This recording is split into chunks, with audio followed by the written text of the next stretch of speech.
वालेकुम गाइस, कैसे हैं आप सब लोग। आज हम जो है ना इस केप शॉल का बॉर्डर बनाएंगे। ये हमारे कस्टमर थे तो उनकी केप शॉल जो है ना यहाँ से ये देखें रफ़ हो चुकी है, तो हमने इसका ये सारा जो है ना ये नीचे बॉर्डर बनाना है। तो चलिए स्टार्ट करते हैं। हम लोग इसके लिए जो है हमारा ये ब्लैक कलर के यहाँ पे हार्ट बने हुए हैं, तो हम इसमें ब्लैक कलर की ही ऊन यूज़ करेंगे।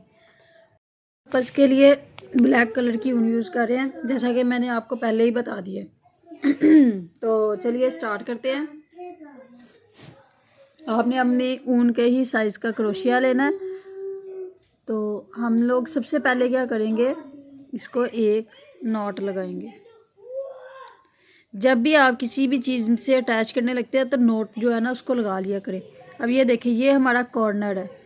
क्रोशिया जो होता है ना ये दुपट्टों पे, फ्रॉक्स पे, किसी भी बॉर्डर पे हम लोग ना इजीली ये चला जाता है इसके अंदर, और हम लोग इसको बना लेते हैं। सबसे पहले हम क्या करेंगे, एक दो जो है हम लोगों ने चेन ली है।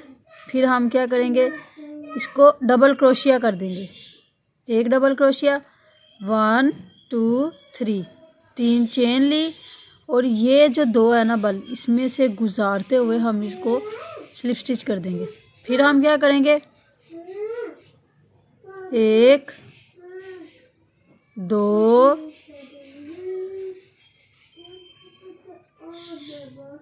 3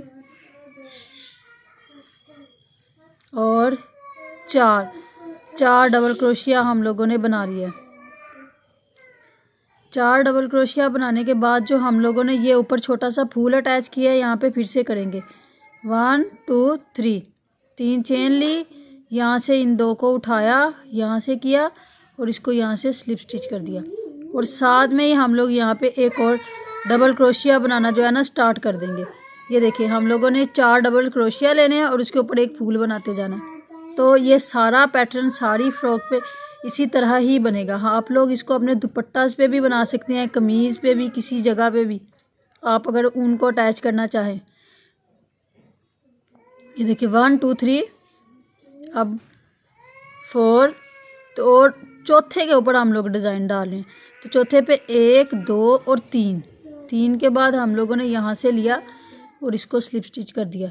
तो चलिए इसी तरह इसको बनाते हुए हम लोग कंप्लीट करते हैं। बहुत ही आसान है, मैंने सोचा आपके साथ शेयर कर देती हूँ। अगर आपके भी कोई चीज़ इस तरह यूज़ कर रहे हैं, उसको मतलब ख़राब हो गया, मैंने आपको डिफेक्ट दिखा दिया है वीडियो के स्टार्ट में ही, उसकी वजह से हम लोगों को ये बॉर्डर जो है ना बनाना पड़ा। तो ये कंप्लीट करने के बाद मैं आपको इसकी फ़ाइनल की लुक भी दिखाऊंगी। इसी तरह आप लोग बनाते जाइएगा। 4 डबल क्रोशिया बनाने के बाद 3 चेन डाल के डिज़ाइन पड़ेगा, फिर 4 डबल क्रोशिया, फिर ये 3 चेन डालेंगे और डिज़ाइन। इसी तरह हम लोग इसको कंप्लीट करेंगे। ये देखें, हमारा जो पैटर्न है ना वो कुछ यूं जो है ना आना स्टार्ट हो गया। ये इसकी लुक आ रही है, हम लोगों ने इसको ये बना दिया। तो ये वियर की हुई बहुत प्यारी लगेगी। Thank you for watching my video.